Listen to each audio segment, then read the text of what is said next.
Hello and welcome to another ACY Securities daily report video. My name is Alistair Schultz and I'm going to be your host through today's trading journey. Now, the final thing I thought I'd put together for today in our video look, I'm looking at the Fed again. Obviously, we have the Federal Reserve making some announcements tonight, as well as Jerome Powell, the chairman of the Federal Reserve, who's going to be speaking. And we're really looking at the economic projections. Today, I thought I would have a look at the Fed versus a little bit of the inflation scenario and what we might be able to have summarized from it. And I've just put some of my thoughts down, and of course, I've had a bit of a read and done a bit of digging and found that it sits in line with what a lot of analysts are thinking as well. The inflation wave that we're really looking at that's going global at the moment could really force the Fed to really move their hand.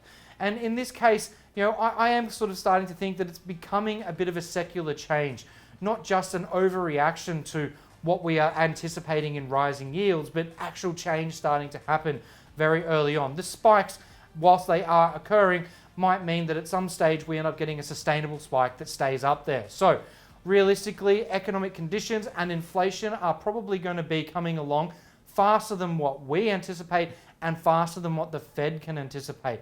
So if we actually take a look at that as a part of some examples, the Eurodollar contracts suggest that there's probably about a 75% chance of tighter policy being implemented by the end of next year from the Fed. Now, at this stage, we're still hearing that it's going to be well after 2023, but we may find that that gets pushed up much, much sooner.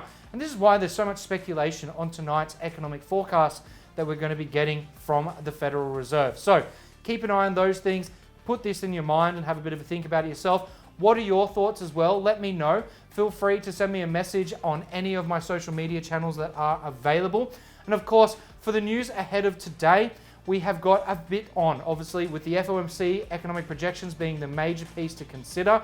There are also crude oil inventories, German 30-year bond auctions, and we've got Euro CPI coming out as well. So outside of that, please don't feel too bad about your trading and look after yourselves.